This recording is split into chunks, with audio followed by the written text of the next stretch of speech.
اللهم إني أجد سبل المطالب إليك مشرعا ومناهل الرجاء إليك مترا والاستعانة بفضلك لمن أملك مباها والدعاء إليك للصارخين مفتوحا واعلموا أنك للراجي بموضع إجابة وللملهوفين بمرصد إغاثة وأن في اللهف لا جودك والرضا بقضائك عوضا من منه الباخلين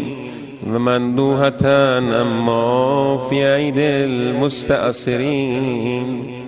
وأن الراحل إليك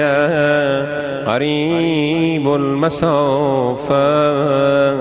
وأنك لا تحتجب عن خلقك إلا أن تحجبهم الأعمال دونك وقد قصدت إليك بطلبتي وتوجهت إليك بحاجتي وجعلت بك استغاثتي وبدعائك توسلي من غير استحقاق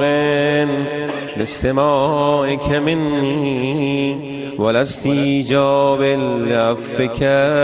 عني بل لصغتي بكرمك وسكوني إلى صدق وعدك ولجي إلى الإيمان بالتوحيدك ويقيني بمعرفتك مني أن لا رب لي غيرك ولا إله إلا أنت وحدك